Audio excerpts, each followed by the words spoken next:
یہ رب تعالیٰ فرما رہا ہے یہ جہاں چیز ہے کیا لوح و قلم تیرے. رسول کریم صلی اللہ تعالیٰ علیہ وسلم سے وابستہ ہونا یہی کل دین ہے. آپ مجھے کہیں سے بھی جمع تفریق ضرب کر کے لا کر کے دکھا دو دین میں کوئی بھی حصہ کہیں سے بھی تم کاٹ چھاٹ کر کے کہیں سے بھی لاؤ گے اس کا سرا رسول پاک سے ہی مل رہا ہوگا. ان کو چھوڑ کر کے تمہارا دین ایک قدم بھی آگے نہیں بڑھ سکتا. دین جو ہے رسول پاک کے بغیر ایک قدم بھی آگے نہیں بڑھ سکتا. دین کل رسول پاک کی ذات سے ہے اللہ کا دین. لیکن اس کی الف سے لے کر یا تک اگر کسی نے بیان کیا ہے تو رسول کی ذات نے. اگر حضور کی ذات مشکوک ہو گئی تو دین بھی مشکوک ہو گیا, دین میں بھی شک پیدا ہو جائے گا. اسی لیے میرے عزیزو حضور پاک صلی اللہ تعالیٰ علیہ وسلم کی ذات کے متعلق جو عقائد ہمیں رکھنا ہے وہ اتنے امپورٹنٹ ہے کہ قرآن اور ہمارا دین سب کچھ کھڑا ہے کس پر؟ حضور پاک کی ذات پر. اور تمام یہود و نصارہ مشرکین نے مل کر کے دین میں نقص پیدا کرنے کی کوشش نہیں کی بلکہ حضور کی ذات میں کہ یہاں اگر ڈیمیج کر دیں تو پورا دین کھوکھلا ہو جائے گا, دین کھوکھلا ہو جائے گا. اسی لیے ہر ایک نے ہمیں یہی بتایا. اب اقبال نے یہ بھی کہا ہے بمصطفیٰ برساں خیش کے دی ہماؤست, فارسی میں ہے بمصطفیٰ برساں خیش کے دی ہماؤست گر اون رسیدی تمام بول حبیست. فرماتے ہیں اپنے آپ کو رسول پاک تک پہنچا دے یہی دین ہے.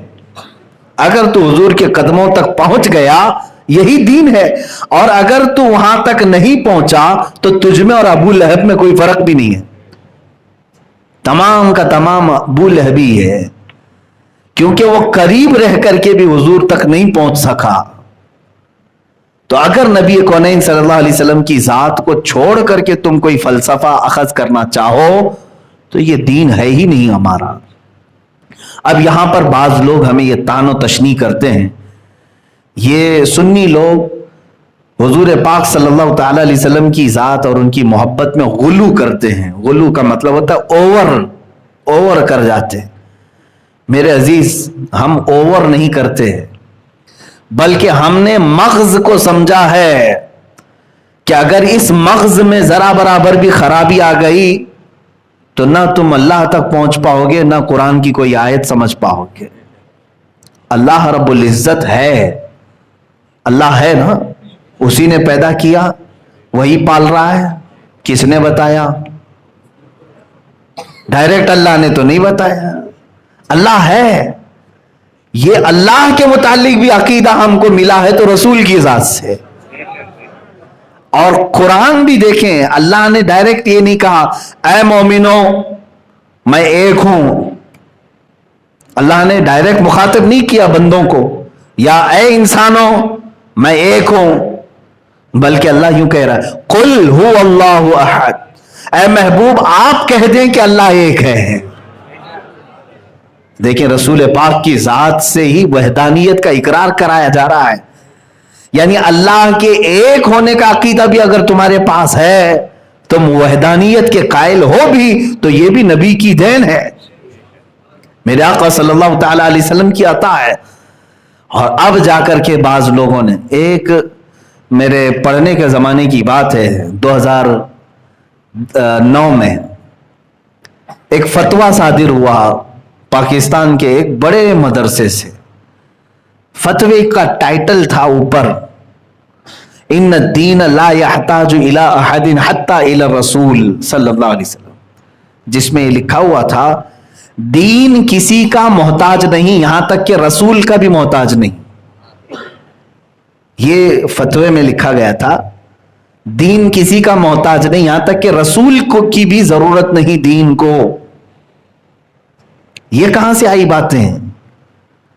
ایک بڑے مدرسے کا فتویٰ ہے, بڑے ادارے کا فتویٰ ہے. جب یہ فتویٰ آیا میں اس کا عینی شاہد ہوں, گواہ ہوں. میرے شیخ محترم حضور تاج الشریعہ رحمۃ اللہ تعالی علیہ نے اس کا رد لکھنا شروع کیا.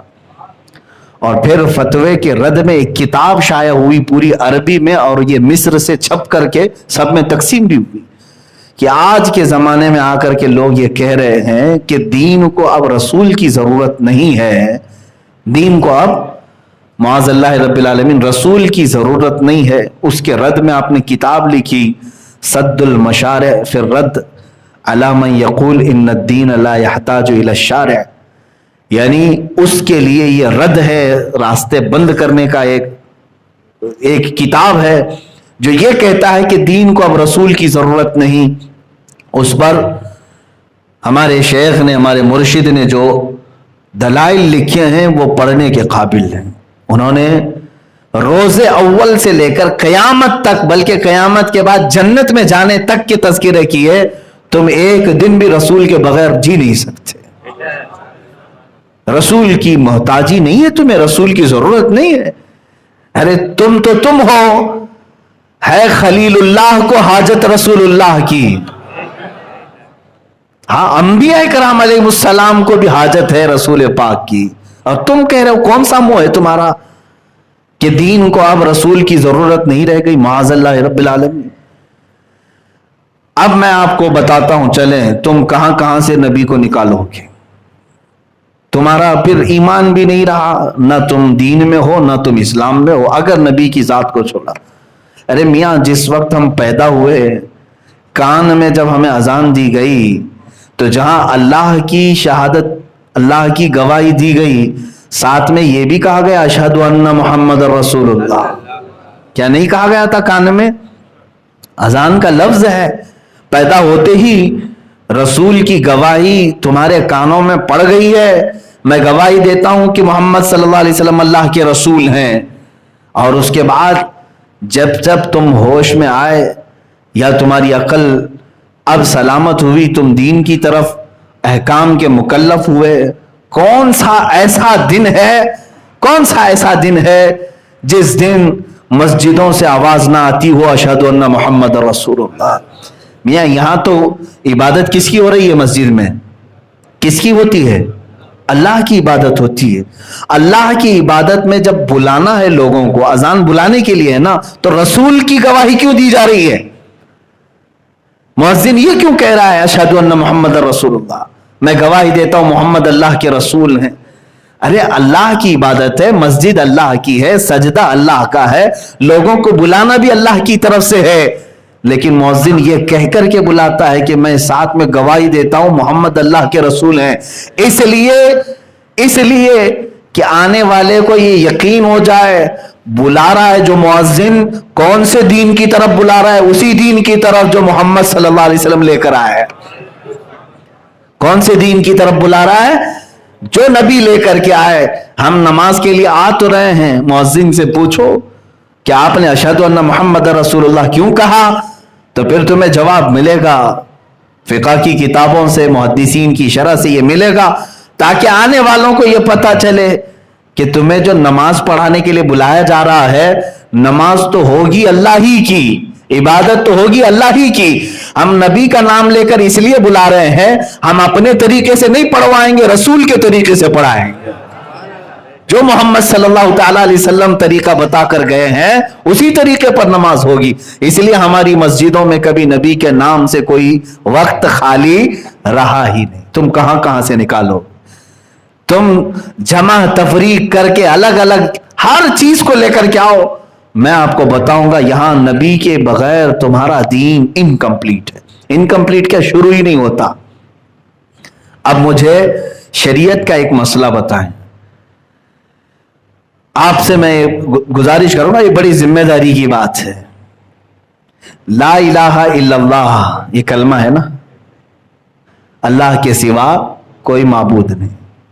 اگر آپ نے اتنا کہا تو یہ اتنا کلمہ جو ہے شیطان بھی اقرار کرتا ہے، شیطان ابلیس لعین، اس نے بھی اس چیز کا اقرار کیا ہے، اللہ کے سوا کوئی معبود نہیں۔ شروع میں تو اس کا یہ بھی عقیدہ تھا، بات اس کی کہاں سے نکلی؟ آدم علیہ السلام سے، نبی سے اختلاف ہوا، تو کلمے میں اسی لیے جوڑا گیا جب تک تم محمد الرسول اللہ نہیں کہو گے پورے مسلمان ہو ہی نہیں سکتے. اگر تم نے صرف کلمہ توحید یعنی صرف لا الہ الا اللہ کہا تو مسلمان نہیں. جب تک دوسرا جملہ نہیں کہو گے, محمد الرسول اللہ نہیں کہو گے. یہیں سے پتا چلا کہ رسول کی حاجت کس قدر ہے دین میں. اسی لیے میرے عزیزو, اللہ کے نبی نے یوں ہی نہیں فرمایا لا یؤمن احدکم حتی اکون احب الیہ من والدہ وولدہ والناس اجمعین. حضور نے فرمایا تم میں سے اس وقت تک کوئی مومن نہیں ہو سکتا جب تک کہ وہ مجھ سے اپنے والدین, اپنی اولاد اور تمام انسانوں سے زیادہ محبت نہ کرے.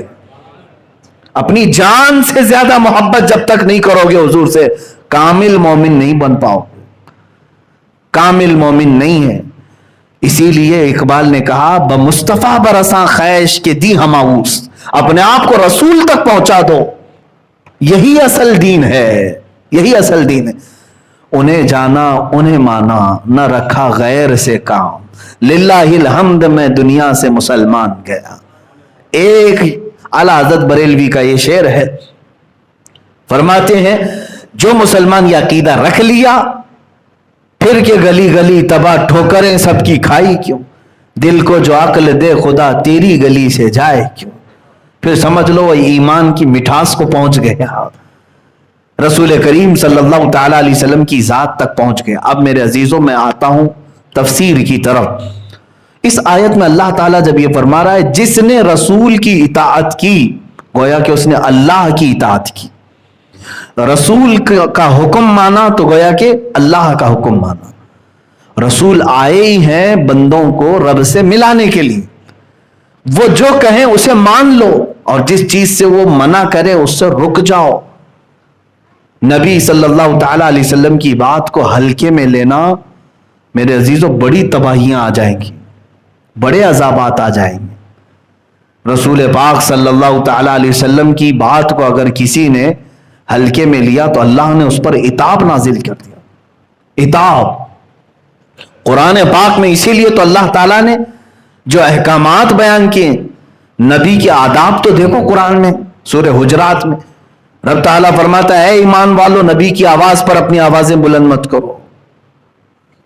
جب رسول پاک کے دربار میں ہو خاموش, آواز تک بلند مت کرنا.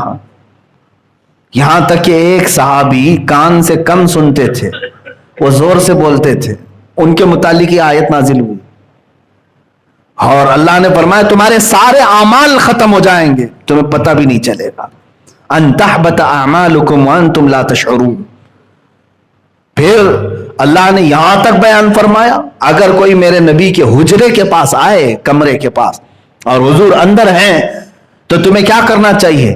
بلانا چاہیے, پکارنا چاہیے. اللہ فرماتا ہے ان الذین ینادونک من وراء الحجرات اکثرهم لا یعقلون. جو لوگ نبی کے حجرے کے باہر کھڑے ہو کر کے نبی کو آواز دیتے ہیں وہ بے عقل لوگ ہیں. اللہ فرماتا بے عقل ہیں ان میں سے اکثر. کیا کریں پھر؟ اللہ فرماتا وَلَوْ أَنَّهُمْ صَبَرُوا حَتَّى تَخْرُجَ إِلَيْهِمْ.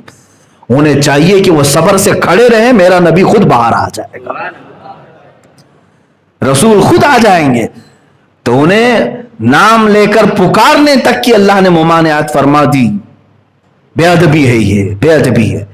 اب اندازہ کرو کہ قرآن نے اتنا ادب میرے نبی کا سکھایا ہے, اتنا ادب سکھایا ہے. یہ ذات جب تک تم اپنی زندگی میں حضور کی ذات کو امپورٹنٹ نہیں سمجھو گے اس وقت تک تمہیں ایمانی حلاوت شیرینی ملے گی بھی نہیں, ایمانی جو لذت ہے وہ نہیں مل پائے گی. اور قرآن میں جو دعویٰ ہے کہ تم گھبراؤ مت, پریشان مت ہو, تم سب سے زیادہ بلند رہو گے, اللہ نے یہ وعدہ کیا ہے تم کامیاب رہو گے. لیکن شرط کیا رکھی؟ ان کنتم مؤمنین, اگر تم سچے غلام نبی بن جاؤ, ایمان والے ہو جاؤ. ایمان وہی ہے کہ جب تک نبی سے اپنی جان سے زیادہ محبت نہیں کرے گا کامل مومن نہیں ہوگا. اب حالات ہمارے ایسے ہی ہیں, ہم نے چھوٹی چھوٹی چیزوں کے لیے تو ضد پکڑ لی ہے, اپنے کاموں کے لیے تو ہم مر مٹنے کو بھی تیار ہیں. نہیں دیکھا کتنے سوسائڈ ہوئے, کتنے آتم ہتیا ہوئے, ایک لڑکی کی محبت میں کوئی لڑکا پھانسی لگا لیا، کبھی لڑکے کی محبت میں لڑکی زہر کھا کر مر گئی۔ مجازی عشق و محبت میں تم تو جانیں ختم کر رہے ہو، ایک دوسرے کے قتل پر بھی آمادہ ہیں لوگ۔ اگر کسی نے کسی کی ماں کو گالی دی تو وہ آپے سے باہر ہوا، اس کے گھر کو تباہ کر دیا۔ کسی کی ذات پر کیچڑ اچھالا تو اس نے بدلے اور بھاوناؤں میں، انتقامی جذبے میں کیا سے کیا کر دیا۔ لیکن یہ ایمان کہاں گیا جب تمہارے سامنے نبی کونین صلی اللہ علیہ وسلم کی بے حرمتی ہو رہی ہو، انہیں گالیاں دی جا رہی ہوں، ان کی شان میں توہین کی جا رہی ہو، اس وقت تمہارے سروں پر جوں تک نہیں رہتی، کانوں میں جوں تک نہیں رہتی، تو پھر اس کا مطلب ہے کہ تم نے ابھی تک حضور سے محبت کا وہ درجہ حاصل ہی نہیں کیا۔ ہمیں تو ہونا یہ چاہیے کہ گھٹ گھٹ کر کے روئیں کہ میں کس زمانے میں جی رہا ہوں جہاں میرے نبی کی شان میں بے حرمتیاں ہو رہی ہیں اور میں خاموش زمین پر چل رہا ہوں۔ میں نے ایک بات اس سے قبل بتائی تھی عزیزان گرامی، حضرت سعد ابن ربیع رضی اللہ تعالیٰ عنہ جنگ احد میں ایک جوان صحابی حضور کی ناموس پر ایسے میدان احد میں آئے تھے کہ ان کے گوشت کے ٹکڑے نکل گئے تھے، لیکن پیچھے ہٹنے کو تیار نہیں، اللہ کے نبی صلی اللہ تعالیٰ علیہ وسلم کی عزت پر پہرا دینے کے لیے۔ اور اس کے بعد ہوا یہ کہ جنگ کے اختتام کے وقت حضور پاک صلی اللہ علیہ وسلم نے صحابہ سے کہا، دیکھو سعد کہاں ہے؟ ڈھونڈا گیا، حضرت سعد جو ہے 7 لاشوں کے نیچے دبے ہوئے تھے، لیکن سانسیں چل رہی تھی۔ صحابہ پکارتے ہوئے میدان میں گھوم رہے تھے، تو انہوں نے کہا سعد نے کہ اے صحابہ میں یہاں ہوں، نیچے ہوں۔ لاشیں ہٹائی گئی تو ان کا جسم تو پورا چھلنی چھلنی ہو چکا تھا، گوشت نکل چکا ہے جگہ جگہ سے زخموں کی، اور ابھی سانسیں چل رہی ہیں۔ اس وقت جانتے ہیں انہوں نے کیا کہا؟ جو صحابہ انہیں اٹھانے آئے تھے، کہا اللہ کے نبی تمہیں یاد کر رہے ہیں۔ حضرت سعد نے کہا میری زندگی شاید ساتھ دے نہ دے، میں حضور تک پہنچ پاؤں گا کہ نہیں پہنچ پاؤں گا معلوم نہیں، لیکن اے آنے والوں میرے نبی تک میرا سلام پہنچا دینا، میرا سلام پہنچا دینا۔ کاش مجھے اس طرح کی اور زندگیاں ملی ہوتی تو میں اپنے نبی کی پہرے داری پر پوری زندگیاں نچھاور کرتا۔ اور کہا اے صحابہ تم آئے ہو مجھے اٹھانے کے لیے، یاد رکھو۔ یہ سب کو انہوں نے میسج دیا، جوان صحابی ہیں سعد، کہتے ہیں امت مصطفیٰ سے کہہ دینا، سارے جوانوں سے کہہ دینا کہ اگر ان کی آنکھیں ابھی تک روشن ہیں اور زمین پر چل رہے ہیں اور باوجود اس کے نبی کی شان میں کوئی گستاخی ہو رہی ہو، تو حضرت سعد نے کہا پھر یاد رکھنا قیامت کے دن میں اس کا دامن نہیں چھوڑوں گا اور اس کا کوئی عذر اللہ کی بارگاہ میں قبول نہیں کیا جائے گا۔ تم یہ نہیں کہہ سکو کہ قیامت کے دن میں تو بہت دور رہتا تھا، میرے بس میں تو کچھ بھی نہیں تھا، تمہارا عذر نہیں قبول کیا جائے گا۔ آج جانتے ہیں کس سچویشن پر ہم آ چکے ہیں؟ ناموس رسالت کی بات آتی ہے تو کلیجہ ٹکڑے ہونے لگتا ہے۔ چند دنوں پہلے میں نے ایک رپورٹ معلوم کی، ہمارے ہندوستانی سوشل میڈیا پر 25,000 پوسٹ ایسی ہیں جس میں میرے نبی کو گالیاں دی گئی، 25,000 لوگوں نے گستاخیاں کی ہیں ہندوستانی میڈیا کے اندر، سوشل میڈیا کے اندر۔ کیا ہم میں سے کوئی ایسا ذمہ دار عاشق رسول ہے جس نے ایکشن لیا، سائبر کرائم میں جا کر کے اس کی کمپلینٹ کی؟ الحمدللہ ہم کر رہے ہیں جہاں تک میری طاقت ہے۔ میں جس تحریک سے جڑا ہوں اس کی ذمہ داری کے اعتبار سے، تحریک فروغ اسلام کی لیگل پینل کے ذریعے سے جو ہو سکتا ہے ہم کر رہے ہیں، لیکن میرے عزیزوں کیا یہ تم سب کی ذمہ داری نہیں تھی؟ تمہارے دل چھلنی ہو جانا چاہیے تھا۔ مجھے گالیاں دیں تو برداشت کر لیں، آپ کو اگر کوئی کوسے تو برداشت کر لو، لیکن دین کی جڑ اور اساس میرے نبی کی ذات ہے، اس کو اگر کوئی ہلا رہا ہے تو سمجھ لینا ابھی چھت گرنے والی ہے۔ یاد رکھنا کہ اگر کوئی پینٹ اکھاڑ رہا ہے تو اسے معاف کیا جا سکتا ہے، اگر کوئی دیوار میں کھرچن مار رہا ہے تو معاف کیا جا سکتا ہے، لیکن اگر کوئی یہاں کے پلر ہلانے لگے تو کیا اسے تم چھوڑ دو گے؟ اور اگر تم نے چھوڑ دیا تو اس کا مطلب ہے کہ یہ چھت تم سب کے سروں پر گرنے والی ہے۔ یہی ہو رہا ہے، دین کے مضبوط پلر، بلکہ اسی پر پورا دین قائم ہے، وہ میرے نبی کی ذات ہے، اور آج اس کو ہلانے کی کوشش کی جا رہی ہے۔ اور اگر تم نے خاموشی اختیار کی تو سمجھ لینا کہ آسمان سے جو عذاب آئے گا اس میں سب پیسے جائیں گے، سب پیسے جائیں گے۔ امام مالک رحمۃ اللہ تعالی علیہ نے بہت پہلے یہ فرمایا، جب نبی کی شان میں توہین ہو اور امت خاموش رہے تو انہوں نے فرمایا کہ امت کے لیے صرف میں اتنا کہہ سکتا ہوں کہ اب اسے زمین میں جینے کا کوئی حق نہیں، زمین پھٹ جائے اور سب اندر چلے جائیں۔ ہم تو اس پوزیشن میں آج جی رہے ہیں۔ عزیزان گرامی وقار، حضور اکرم صلی اللہ تعالی علیہ وسلم کی ذات ہی ہمارے لیے کل اثاثہ ہے۔ ہماری زندگی کا نصب العین یہی ہو کہ اگر نبی کونین صلی اللہ تعالی علیہ وسلم راضی ہوئے تو اللہ بھی راضی ہے، اور اگر وہ ناراض ہیں کسی سے تو ایک بات طے سمجھ لینا، پھر اللہ رب العزت اس کی بخشش ہرگز نہیں کرے گا، اس کی بخشش ہرگز نہیں کرے۔ یہاں تک کہ آپ کو میں بتا دوں، ایک شخص مدینے کا منافق تھا، دل میں حضور کا بغض رکھتا تھا، عداوت رکھتا، مر گیا۔ یہ وہ زمانہ ہے جب ابھی منافقین کی نماز جنازہ پڑھنے کی ممانعت نہیں آئی تھی، ابھی منع نہیں تھا۔ رسول کریم صلی اللہ تعالی علیہ وسلم خود جنازے میں گئے، نماز پڑھایا، اپنے ہاتھوں سے قبر میں اتارا، اور اس کے بعد دفن بھی کیا۔ جانتے ہیں اللہ نے آیت نازل فرمائی، اے رسول آپ اس کے لیے 70 بار بھی مغفرت کی دعا کریں تو اللہ اسے نہیں معاف کرے گا، اس لیے کہ دل میں آپ کی دشمنی رکھتا تھا۔ استغفر لهم او لا تستغفر لهم ان تستغفر لهم 70 مرہ فلن یغفر اللہ لهم۔ اللہ فرماتا آپ ان کی مغفرت کی دعا کریں یا نہ کریں، اور رسول اگر آپ 70 بار بھی ان کے لیے مغفرت کی دعا کریں اللہ انہیں نہیں معاف کرے گا، اس لیے کہ آپ کی دشمنی پالے ہوئے تھے۔ اور اس کے بعد سے اللہ نے حکم فرما دیا، وَلَا تُصَلِّ عَلَىٰ أَحَدٍ مِّنْهُمْ مَاتَ أَبَدًا وَلَا تَقُمْ عَلَىٰ قَبْرِهِ۔ اے رسول ان منافقین میں سے جب کبھی کوئی مرے تو اب نہ اس کی جنازہ پڑھیں اور نہ اس کی قبر تک جائیں۔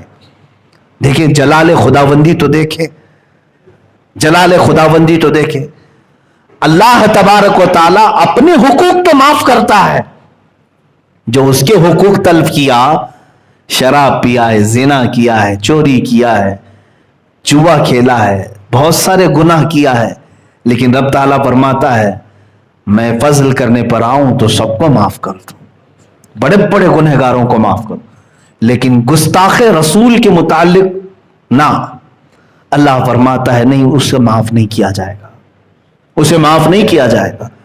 اسی لیے اسلامی حکومت میں بھی گستاخ رسول کی صرف ایک ہی سزا ہے، اس کا سر جدا کر دیا جائے، قتل۔ اسلامی حکومت میں یہ سزا ہے، اسی لیے کہ وہ پلر ہلا رہا ہے۔ نبی کی شان میں اگر کسی نے کہا، آپ کو یہ میں بتا دوں کہ اگر کوئی پاگل بھی کہہ دے تو اسے بھی مارا جائے گا۔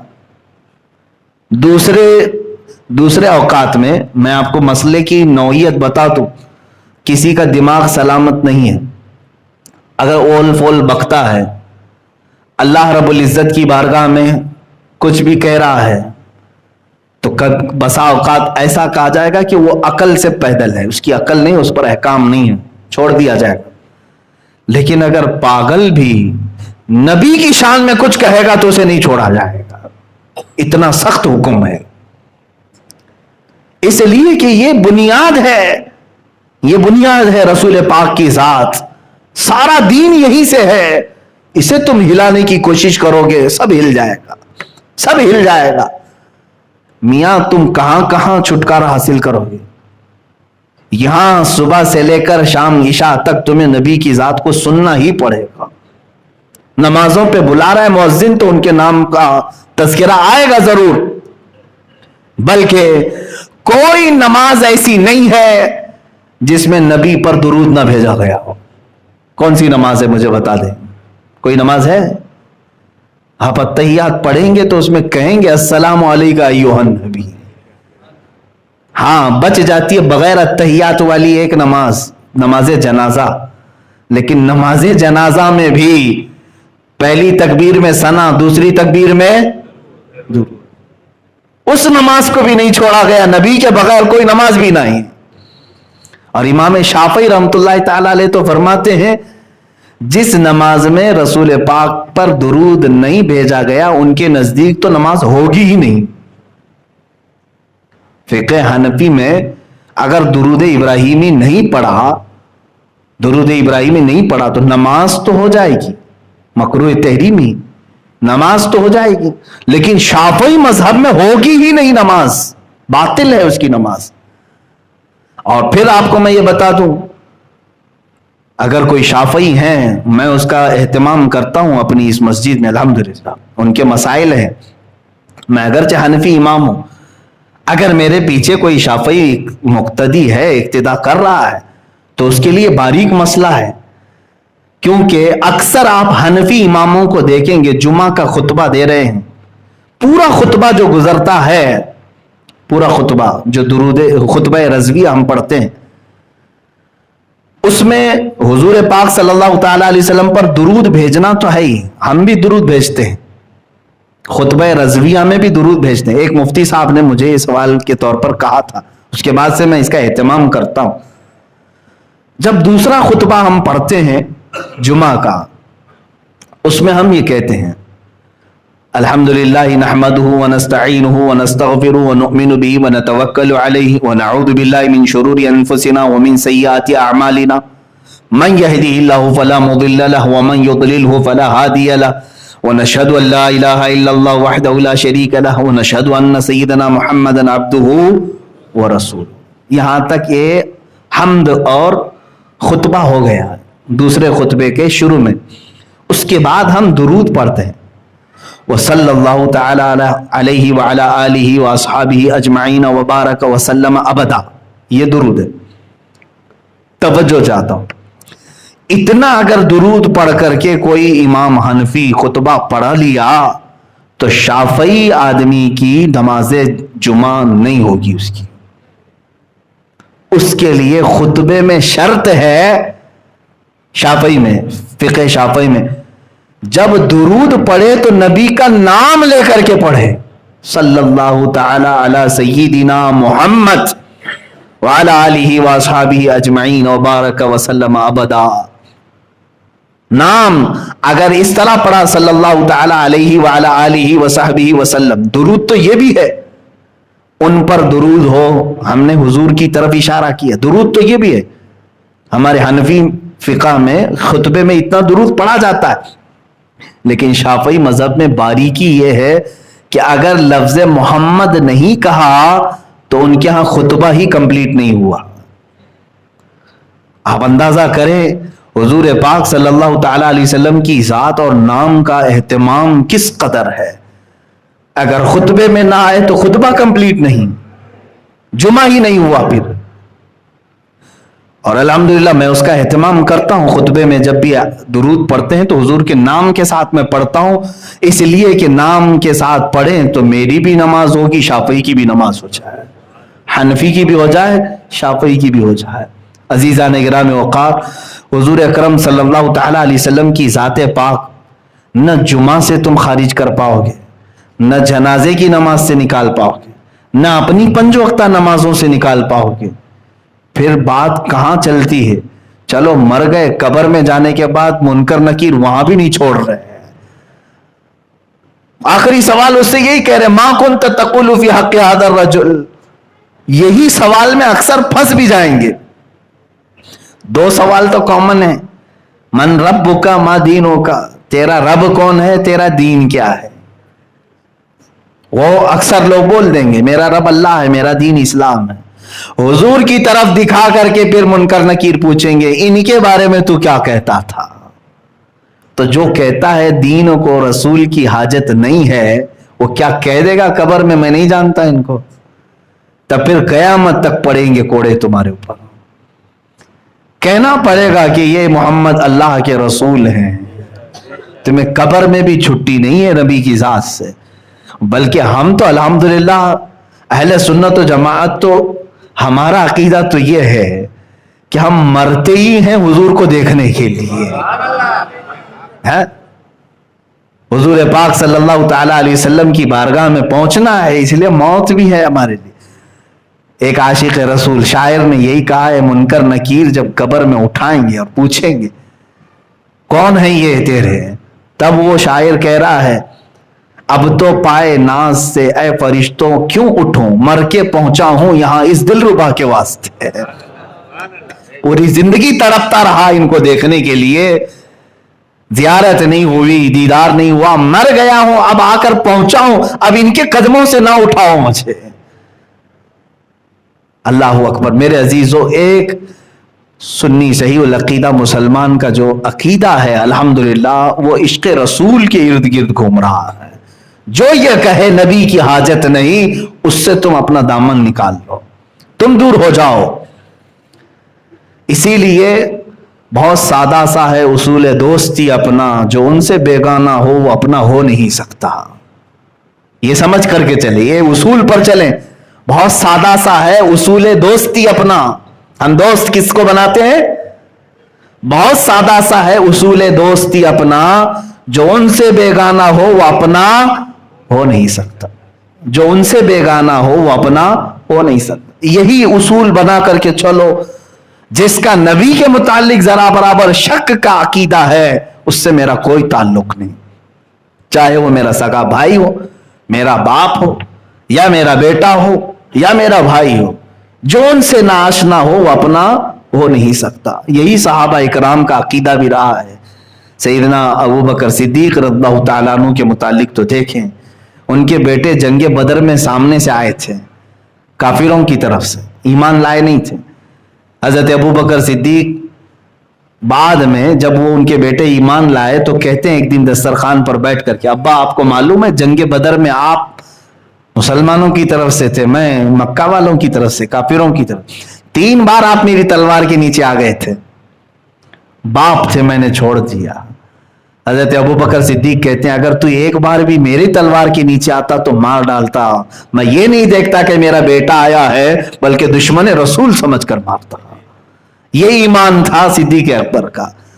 دی ہما اوست، سارا دین رسول کی ذات ہے، ان سے جو بیگانہ ہو وہ اپنا ہو نہیں سکتا. اس اصول کو لے کر چلو میرے عزیزو. آج کی زمانے میں ضرورت ہے اپنے بچوں کو عشق رسول اتنا سکھاؤ. ہر چیز کمپرومائز کی جا سکتی ہے لیکن نبی کی ذات یا ان کی محبت میں کوئی کمپرومائز نہیں. انشاءاللہ العزیز ایک وقت آئے گا جب میں یہ مہم چھیڑوں گا انشاءاللہ. ہم اگرچہ ہندوستان میں رہ رہے ہوں، بھارت میں رہ رہے ہوں، میجورٹی جس کی بھی ہو، لیکن ہم مسلمان یہ قانون پاس کرانے کی ضرور کوشش کریں گے کہ بھارت میں رہتے ہوئے کبھی کوئی حضور پاک کی شان میں گستاخی نہ کرے. ہم اس قانون کے لیے تگ و دو کریں گے. پارلیمنٹ میں تم بہت سارے بل پاس کرتے ہو، اور اگر یہ قانون پاس کرنے کے لیے مجھ جیسوں کی جان کی ضرورت ہے تو میں پیش کرنے کو تیار ہوں.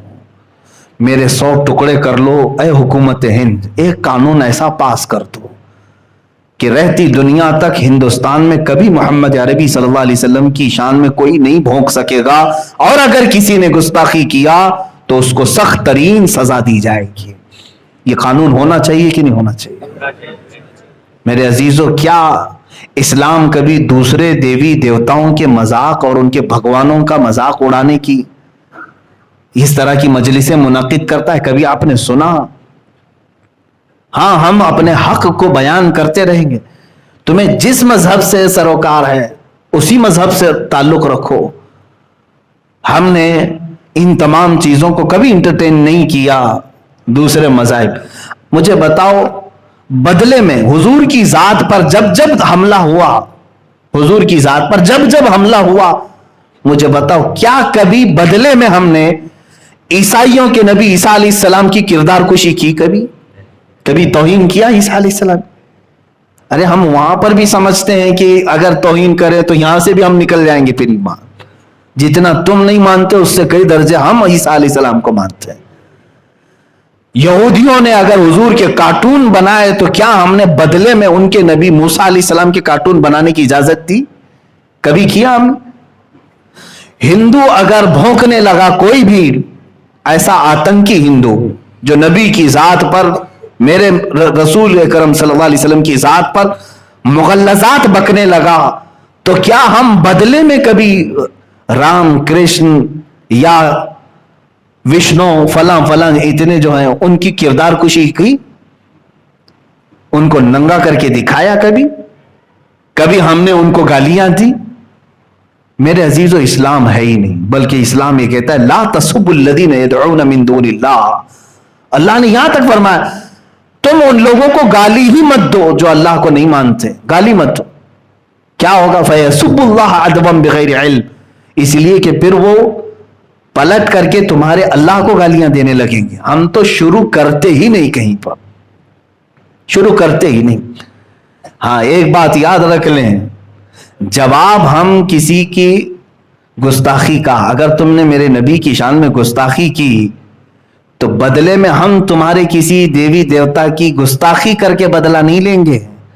ہمارے انتقام لینے کا طریقہ کچھ اور ہے، وہ انشاءاللہ العزیز وقت بتائے گا، وہ وقت بتائے گا.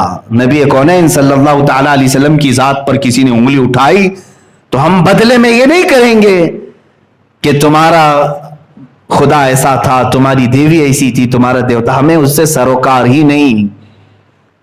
ہم چھیڑ چھاڑ دیوی دیوتاؤں سے نہیں کرنا چاہتے ہیں، اس لیے کہ ہم عقل رکھتے ہیں. اگر ایک ہندو نبی کونین صلی اللہ علیہ وسلم کی شان میں اگر گستاخی کیا تو میں پلٹ کر کے اس کے بھگوان کو گالی دوں گا تو کروڑوں ہندو اور بھی تو ہیں جو خاموش تھے.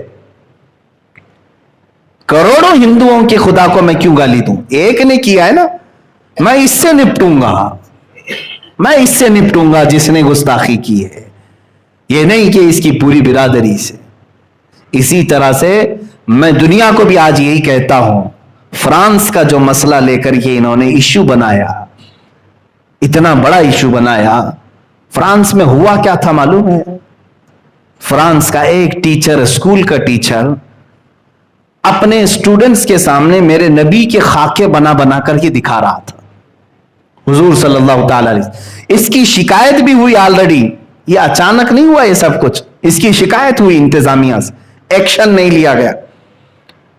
تو ایک نوجوان چیچن کا جس کا نام عبداللہ بتایا گیا، وہ اپنی بھاوناؤں پر قابو نہیں پایا، اٹھا اس نے قتل کر دیا، مار ڈالا.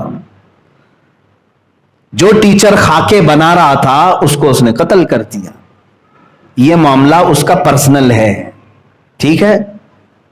یعنی اس نے جو سٹینڈ لیا وہ وقت کا اس کا تقاضا تھا، اس نے سٹینڈ لیا اور مار دیا. لیکن مجھے یہ بتاؤ، کیا اس عبداللہ چیچنیا کو، شیشانی کو چھوڑ دیا گورنمنٹ نے؟ اسی وقت پولیس نے گولیوں سے بھون دیا، اس عبداللہ کو بھی ختم کر دیا. اب میں یہ جو ہمارے ہاں بھونکتی ہے میڈیا، ان تک یہ بات پہنچاؤں گا. یہ پورے کے پورے مسئلے کو ڈائیورٹ کر کے یہاں ڈیبیٹ کر رہے تھے، 8-10 دن تک اسی پر بکواس کرتے رہے. میں آپ کو بتاتا ہوں، بات ایک ٹیچر کی اسٹوڈنٹ کی تھی، ختم ہو گئی. اس نے اس کو مارا، اس کو تم نے مارا، ختم کر دینا چاہیے نا، بات تو ختم کر دینا چاہیے. ہوا کیوں تھا یہ بھی معلوم ہے، اس نے خاکے بنائے، اس نے مارا. چلو اس نے مارا تو تم نے بخشا تھوڑی نہ ہے، پولیس نے اس کو بھی مار دیا، بات ختم ہو گئی. لیکن اب اس ٹیچر کی حمایت میں جس نے خاکے بنائے تھے، غلط کیا تھا کہ نہیں کیا تھا؟ ایک سیکولر آدمی سے بھی میں پوچھوں گا جس کا اسلام سے تعلق نہیں، اس سے بھی میں پوچھوں گا چھیڑا کس نے تھا؟ اسے کیا ضرورت تھی رسول پاک کی ذات کو چھیڑ چھاڑ کرنے کی؟ اسے معلوم ہے یہ سینسیٹی کتنی ہے اس کے اندر، کہ حضور اکرم صلی اللہ تعالی علیہ وسلم کو لے کر کے پورے مسلمان کتنے جذباتی، اسے معلوم ہے. کیوں چھیڑا؟ اس نے غلطی کی تھی, مارا گیا, اور جس نے مارا تھا اس کو بھی قتل کر دیا گیا. لیکن حکومت فرانس اب اس کے بیچ میں کودتی ہے. فرانس کا صدر اس کے درمیان آتا ہے, اور وہ اس ٹیچر کی حمایت میں کہ اس کو ایک ٹیررسٹ نے قتل کر دیا, اور ہم ٹیررسٹ کے مقابل میں اس کو شردھانجلی پیش کرتے ہیں کہ اس کو یہ ٹیچر کو, ان کے قول کے حساب سے یہ مظلوم مارا گیا, اس لیے انہوں نے اس کو ہیرو بنا کر کے اس کے خاکے بلڈنگوں پر لگائے. اور جو اس نے اپنی زندگی میں نبی کی توہین کرنے کے لیے جو خاکے بنائے تھے اسٹوڈنٹس کے درمیان, اب گورنمنٹ نے فرانس کی اپنی حکومت کے جو ادارے ہیں پوری بلڈنگ پر حضور کے خاکے لگاتی ہیں. آج تک کبھی ایسا نہیں ہوا تھا. عام آدمی کر رہا تھا ٹھیک ہے, لیکن حکومت کا صدر پریزیڈنٹ اگر اجازت دے, میرے عزیزوں پارلیمنٹ کے اوپر اگر کسی چیز کی تصویر لگے تو معنی رکھتی ہے کہ نہیں؟ ہائی کورٹ پر اگر کوئی تصویر لگے تو معنی رکھتی ہے کہ نہیں؟ راج بھون پہ اگر کوئی تصویر لگے تو معنی رکھتی ہے؟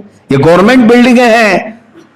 فرانس کی گورنمنٹ بلڈنگ کے اوپر میرے نبی کی شان میں پوری توہین آمیز خاکہ بنا کر کے انہوں نے لگا دیا, کہا جس کو جو کرنا ہے کر لو, ہم بھی خاکے بناتے ہیں. اب یہاں پر میں فلسفہ سمجھاتا ہوں. جو بات میں نے پہلے کہی, یہ اپنے آپ کو بہت سیکولر کہتے ہیں. ظالموں, تم سیکولر نہیں, وہ شدت پسند ہو, تم شدت پسند ہو, کٹر واد ہو تم لوگ. اگر ایک عبداللہ شیشانی نے تمہارے ٹیچر کو مارا تھا تو تم اسی کو پکڑتے, اس کو ہی سزا دیتے, اور آلریڈی تم نے دے دیا. لیکن اس کے ایک قتل کی بنیاد پر تم 180 کروڑ مسلمانوں کے نبی کی توہین کرو گے, پوری دنیا کے نبی کی توہین کرو گے. یہ کہاں کا انصاف ہے؟ یہ سیکولرزم ہے. جس نے کیا اسی کے ساتھ تم کو سزا کا معاملہ کرنا چاہیے تھا. میرے عزیزو, ایسا تو نہیں ہوگا کہ ایک کوا تمہارے گھر سے بوٹی اٹھا کر کے لے گیا تو تم سارے کووں کو ختم کرنے کا اعلان کرو گے. ایک بلی تمہارے گھر میں آ کر دودھ پی گئی تو کیا پوری دنیا بھر کی بلیوں کو زہر دے دو گے؟ کیسا انصاف ہے؟ یہ تو میں تمہارے ذہن کو قریب کرنے کے لیے کہہ رہا ہوں. اگر عبداللہ شیشانی نے تمہارے ٹیچر کا قتل کیا تھا تو اسی کو سزا دو, تمہارے حساب سے اسی کو سزا دیتے, اور دے بھی دیا, تم نے گولیوں سے بھون دیا. لیکن یہ کیا کہ پوری دنیا میں جو آباد مسلمان ہیں 180 کروڑ کے قریب مسلمان ہیں, 180 کروڑ مسلمان, 2.25 ارب مسلمانوں کے جذبات سے تم نے کھیلا, ان کے نبی کی توہین کی. اس لیے آج ہم نے فرانس کے خلاف سخت ایکشن لیا, اس کے مصنوعات کا بائیکاٹ کرنے کا اعلان کیا. لیکن حیرت کی بات ہے, جب یہاں ہندوستان میں پروٹیسٹ ہونے لگے اس کے خلاف, اس کی مصنوعات کے بائیکاٹ, ان کے پروڈکٹس کے بائیکاٹ کرنے لگے, تو اس میں بیچ میں ہماری میڈیا کود گئی. اور پھر حیرت کی بات یہ ہے کہ ہمارے پرائم منسٹر کی طرف سے ٹویٹ ہوا کہ ہم فرانس کے ساتھ کھڑے ہیں. یہ ہماری آج زندگی ہے. میرے ایک بات سمجھ کر کے چلو, تمہیں کیا ضرورت تھی اس میں کودنے کی؟ اگر انڈیا کا کوئی پرائم منسٹر ہو, کچھ بھی ہو, یہ جب ایشو پوری دنیا کے مسلمانوں کا آ گیا, اور ہندوستان میں خود 25 کروڑ مسلمان ہیں, تمہیں ان کی بھی بھاوناؤں کا خیال کرنا چاہیے تھا. تم اگرچہ ہمارا ساتھ نہ دیتے, کم از کم اس میں خاموشی تو اختیار کر لیتے. نہیں, لیکن حکومت وقت پر بیٹھا ہوا درندہ یہ بتانے کی کوشش کر رہا ہے کہ میں اپنے دیش میں رہنے والے مسلمانوں کا حامی نہیں ہوں, ان کا دشمن ہوں. یہ بتانے کی کوشش کیا انہوں نے. اب ایسے حالات میں مجھے بتاؤ, میں جب باتیں کرتا ہوں تو لوگوں کو ایسا لگتا ہے کہ یہ بہت سخت باتیں ہیں, تم ابھی بھی اس کو سخت کہو گے. چند دنوں کے بعد یہ بولنے والے بھی تمہارے مجمع میں نہیں رہیں گے, اس لیے کہ حکومت نے آج اتنا دبا دیا ہے, اتنا سخت کر دیا ہے. خود میرے اوپر جگہ جگہ سے انہوں نے کیس ڈالے ہیں, الگ الگ طریقے سے گھیرنے کی کوششیں کی ہیں. یہ مت سمجھنا میں جب تک آپ کے سامنے ہوں آزاد ہوں, میں اپنے نبی کی عظمت پر پہرا دیتا رہوں گا، جو کچھ بھی مجھ سے بن سکے میں کرنے کی کوشش کرتا رہوں گا۔ عزیزان گرامی وقار، مجھے میرا انجام معلوم ہے، ظاہر سی بات ہے میں آگ سے کھیل رہا ہوں۔ 8 دن پہلے ایک مولانا صاحب نے مجھ سے کہا آپ کی تقریریں ہم سن رہے ہیں لیکن آپ آگ سے کھیل رہے ہیں، اپنی زندگی کی فکر کرو، تمہیں ایسے کیس میں اندر ڈال دیا جائے گا کہ تمہاری ضمانت بھی نہیں ہوگی۔ مجھے ایک مولانا صاحب نے کہا، میں نے جواباً یہی کہا، اس طرح بھیڑیے اور کتے کی طرح آزاد جینے سے بہتر ہے کہ میں جیل کے اندر بیٹھ جاؤں تاکہ میں کل قیامت کے دن نبی کو منہ تو دکھا سکوں۔ اگر رسول کریم صلی اللہ تعالی علیہ وسلم نے سوال کر لیا، جب تیرے ملک میں اور جہاں تو رہ رہا تھا مجھے گالیاں دی جا رہی تھی اور تو اپنے ٹھاٹ باٹ اور شان کے ساتھ گھوم رہا تھا، ہم میں سے کسی کے پاس جواب نہیں ہوگا، بلکہ میں تو اس فکر میں رہتا ہوں کہ پتہ نہیں قبر میں رکھنے کے بعد اگر حضور تشریف لائیں تو ہم چہرہ ملا پائیں گے کہ نہیں ملا پائیں گے۔ کہیں میرے آقا یہ سوال نہ کر لیں تو اسی ملک سے آ رہا ہے جہاں میرے اوپر فلم بنائی جا رہی تھی، اسی ملک میں ہم، جس ہندوستان میں ہم ہیں، اسی ملک میں میرے نبی کی شان میں توہین آمیز فلم بنانے کا اعلان ہوا، اس کا ٹریلر یوٹیوب پہ ڈال بھی دیا گیا، رنگیلا رسول۔ کیا یہ ہم سب کو نہیں معلوم؟ میرے نبی کو رنگیلا کہہ کر کے فلم بنانے کا اعلان تک کر دیا گیا۔ 25 کروڑ مسلمان، ان میں بہتوں کے لیڈر بھی ہیں، بہت سارے سیاست میں بھی ہیں، لیکن ان کو کفار و مشرکین کی گود میں بیٹھنے کے علاوہ کوئی کام نہیں ہے۔ ان کی ہاں میں ہاں ملاتے ہوئے رہ گئے، مگر میری نبی کی عظمت پر کوئی بات کرنے والا نہیں آیا۔ اکا دکا ہوں گے الا ماشاء اللہ، میں سب کی بات نہیں کر رہا ہوں، لیکن یاد رکھنا اب اللہ ہم پر ذلت کو مقرر کر دے گا، یہ میرا میسج یاد رکھنا۔ وجہ یہ ہے کہ تم نے اپنی زندگی کو اہمیت دے دی، نبی کی ذات کو کوئی اہمیت نہیں دیتے ہو۔ تمہارے اوپر اگر کچھ ہو جائے تو تم آسمان سر پر اٹھا لیتے ہو، لیکن رسول پاک کی ذات کے لیے تم میں سے کوئی کھڑے ہونے کو تیار نہیں ہوتا۔ میرا یہ پیغام سارے مسلمان سنیں، میں سب تک یہ بات پہنچا رہا ہوں۔ اقبال نے سچ کہا، بمصطفیٰ برساں خیش کے دی ہم اوست، گر بہ نہ رسیدی تمام بول حبیس۔ اے بندے تو اپنے آپ کو رسول تک پہنچا لے، یہی دین ہے پورا تیرا، اور اگر تو ان کی ذات میں سیریس نہیں ہوا تو تجھ میں اور ابو لہب میں کوئی فرق نہیں رہ گیا۔ ابو لہب کی زندگی گزارنا چاہتے ہو؟ ابو لہب کی طرح جینا چاہتے ہو؟ عزیزان گرامی وقار، رسول کریم صلی اللہ تعالی علیہ وسلم کی جب جب بات آئی ہے قرآن میں، میرا رب کس طرح دفاع کر رہا ہے، آپ کو حیرت ہونی چاہیے۔ مکہ والوں نے جب یہ کہا ودع رب محمد محمدا، محمد کے رب نے محمد کو چھوڑ دیا، اس لیے کہ 15 دن تک کوئی آیت نازل نہیں ہوئی تھی، 15 دن تک قرآن کی کوئی آیت نہیں آئی تھی، تو کافروں نے بات بنانا شروع کر دیا کہ محمد کے رب نے محمد کو چھوڑ دیا۔ جانتے ہو یہ میرے رب کو گوارا نہیں ہوئی بات، جواب میں پوری سورہ نازل فرما دی، وَالضُّحَىٰ وَاللَّيْلِ اِذَا سَجَىٰ مَا وَدَّعَكَ رَبُّكَ وَمَا قَلَىٰ۔ میرے نبی کے چہرے کی قسم، چہرے وَالضُّحَىٰ کی قسم جو صبح کے سورج کی طرح چمکتا ہے، ان کی زلفوں کی قسم، ما ودعک ربک وما قلا۔ اے نبی، نہ آپ کے رب نے آپ کو چھوڑا ہے اور نہ کچھ کم کیا ہے، وللآخرۃ خیر لک من الاولی، بلکہ اے رسول آپ کی ہر آنے والی گھڑی اللہ نے پہلے سے بہتر بنائی ہے۔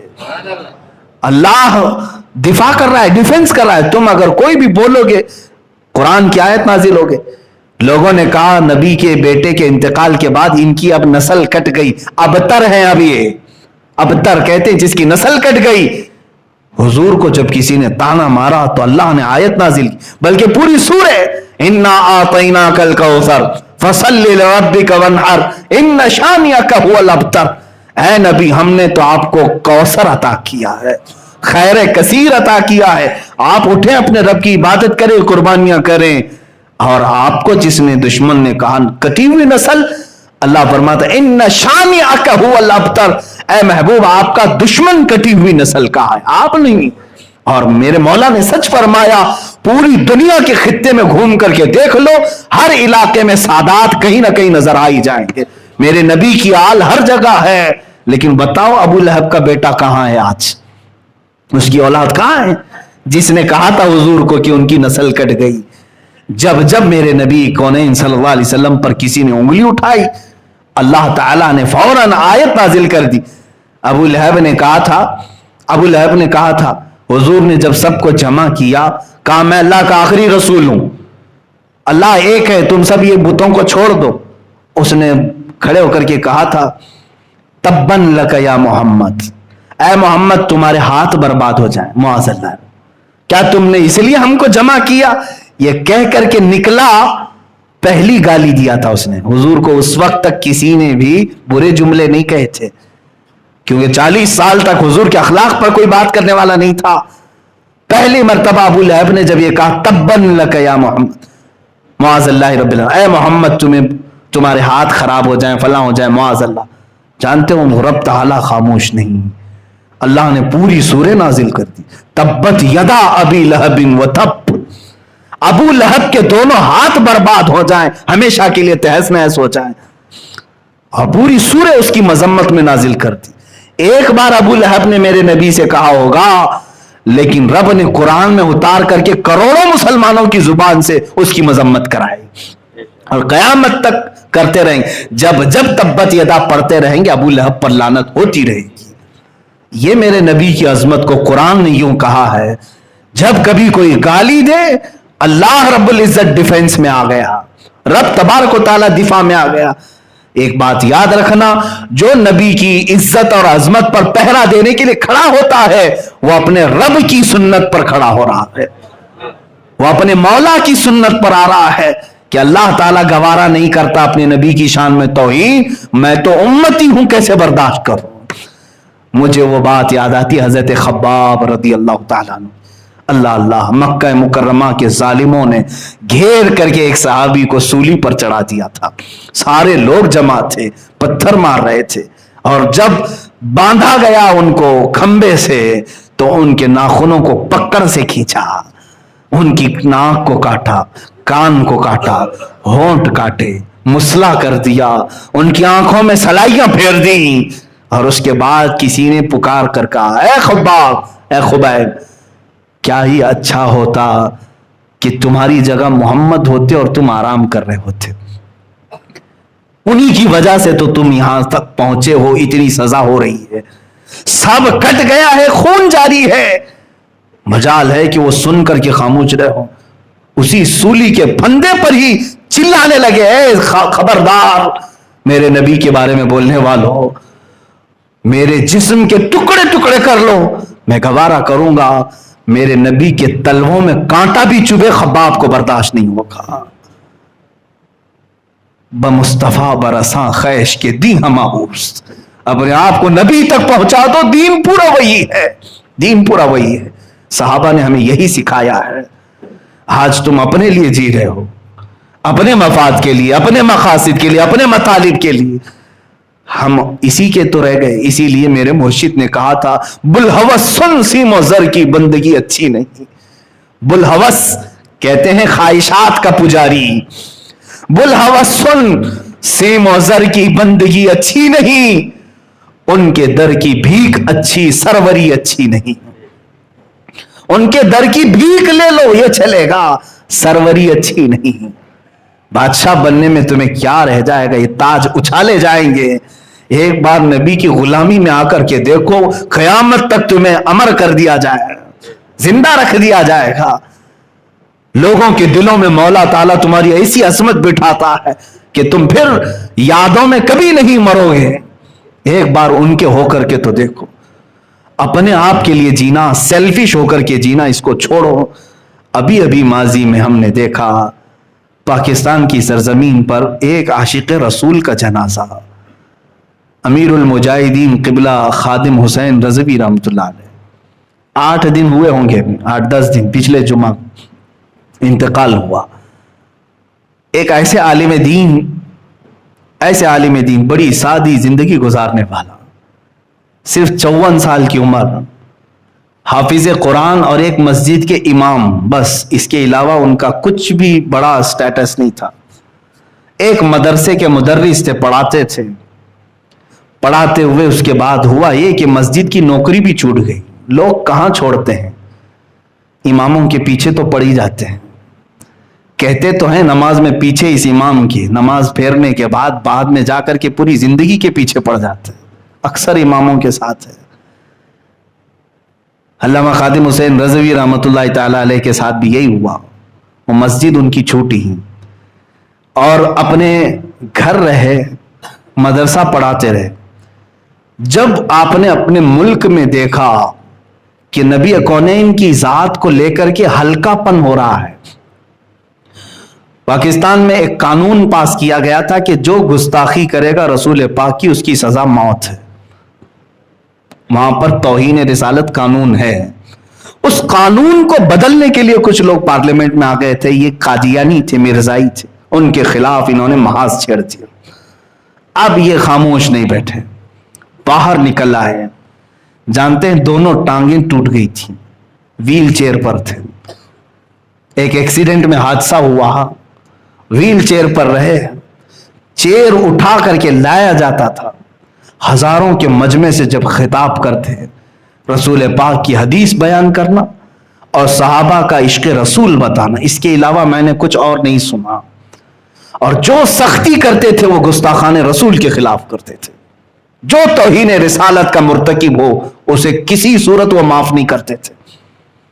سخت ایکشن لیے، دھرنا دے کر بیٹھ گئے، باہر آ کر کے کہ ہمارے مطالبے مانو۔ کس بات کے لیے؟ ہم نے دھرنے بہت سارے دیکھے، بہت سارے دھرنے، پارلیمنٹ کے بل پاس کرانے کے لیے، بل کو ریجیکٹ کرانے کے لیے، کسانوں کے آندولن، عورتوں کے معاملات، لیکن وہ ایک عاشق رسول ایسا تھا جو لاکھوں کے مجمع کو لے کر کھلے میدان میں اور سڑکوں پر بیٹھا تھا، صرف اس لیے کہ میرے نبی کی عظمت پر کوئی بات نہ کرے۔ اس کے لیے وہ کئی دن تک دھرنے دی۔ حکومت وقت نے ایکشن لیا، کئی مہینے جیل میں ڈال دیا معذور عالم دین کو۔ کس بنیاد پر؟ عشق رسول کی باتیں کر رہا تھا۔ اسلامی کنٹری، بنام اسلامی کنٹری تھی، سب لبرل ہو گئے تھے، سیکولر ہو گئے۔ ایک عاشق رسول اٹھا اور لوگوں کے دلوں کو گرما دیا۔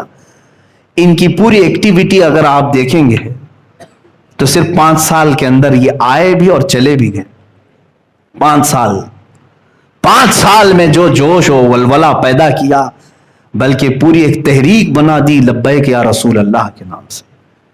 آج پوری دنیا میں کہیں نعرہ اگر لگ رہا ہو، سنیں لبیک یا رسول اللہ، تو اسی معذور عاشق رسول کا دیا ہوا ہے۔ پیر سے معذور ویل چیئر پر بیٹھ کر کے پکارتا تھا لبیک یا رسول اللہ، اے اللہ کے رسول ہم حاضر ہیں اپنی جانیں لے کر کے آپ کے لیے۔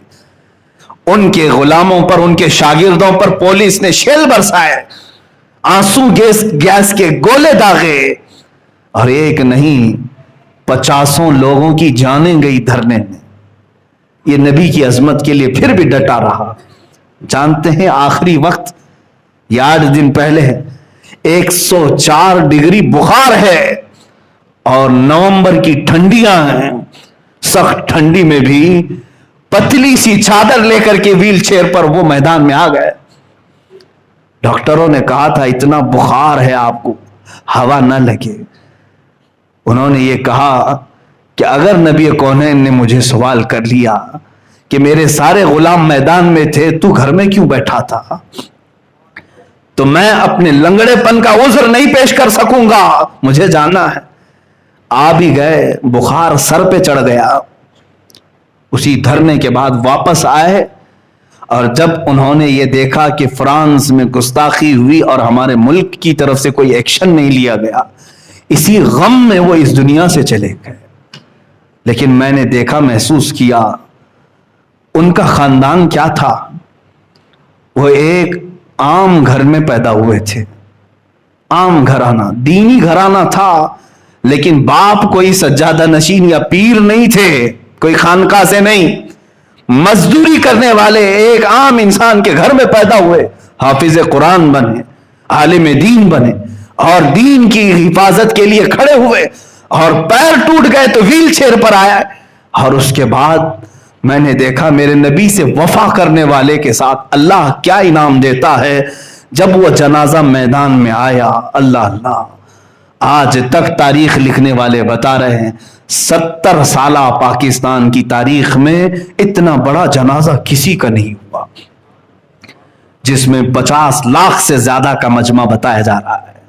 معمولی بات نہیں, جتنی بھی تعداد ہو, 40 ہو کہ 50 لاکھ, پیر رکھنے کی جگہ نہیں.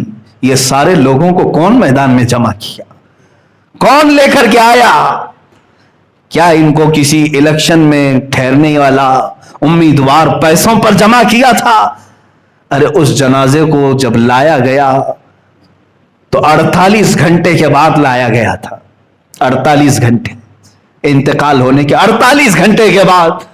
اور مجھے ان کے قریبی شاگرد نے آج خبر دی کہ حضرت ہم نے اس غلام رسول کی زندگی کو دیکھا, 48 گھنٹے بغیر برف بغیر فریج کے رکھا گیا تھا, اور جب جنازہ لے کر کے ہم اٹھے ہیں 48 گھنٹے تک نہ ہم نے ناک میں روئی رکھی نہ کانوں میں روئی رکھی تھی.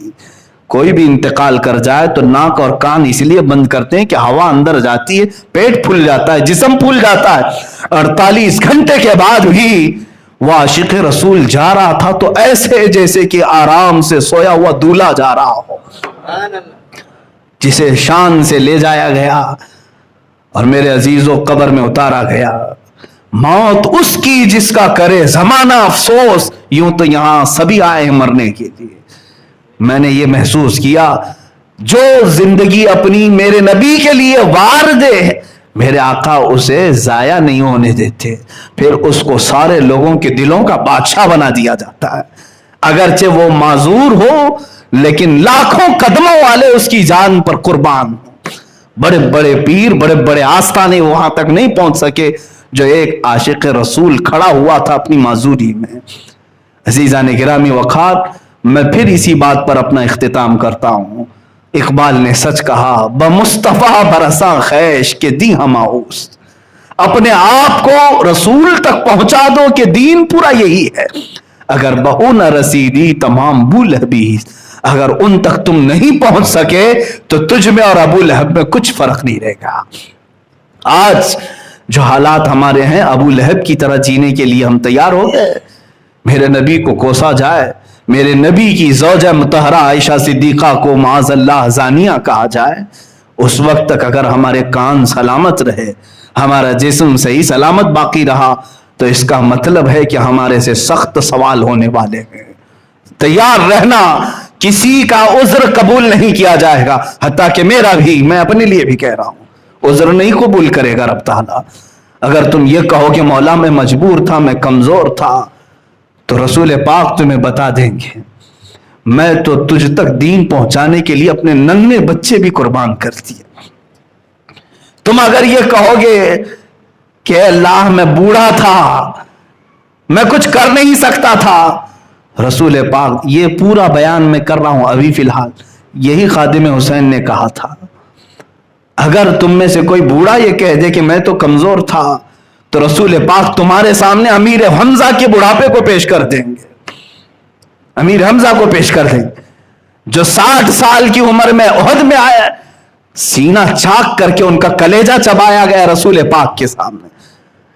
حضور کا سگے چچا تھے, سگے چچا. حضور اگر کہہ دیں کہ میں نے وہ سب دیکھ لیا, تو اپنے گھر میں آرام سے سو رہا تھا. اگر تم یہ کہو میں تو مزدور تھا, میں کیا کر سکتا, میرے آقا بلال حبشی کو سامنے کر دیں گے, یہ تو غلام تھا, میرا نام لیتا تو اسے مارا جاتا تھا, اس کی پیٹھ گل گئی تھی. تو کون سا بہانہ پیش کرے گا, تم کون سا بہانہ کرو گے؟ عورتوں کے لیے بھی معاملات آئیں گے, تو اگر عورتیں یہ کہہ دیں کہ ہمارے پاس کوئی راستہ ہی نہیں تھا آپ کی عزت پر پہرا دینے کا, میرے نبی اس وقت حضرت سیدہ سمیہ کو پیش کر دیں گے. ایک یہ بھی خاتون ہے جس کی عمر بڑھاپے کو پہنچ گئی ہے, کافروں نے صرف اس کو مارا کیوں تھا, اس لیے کہ نبی کی بات کرتی تھی.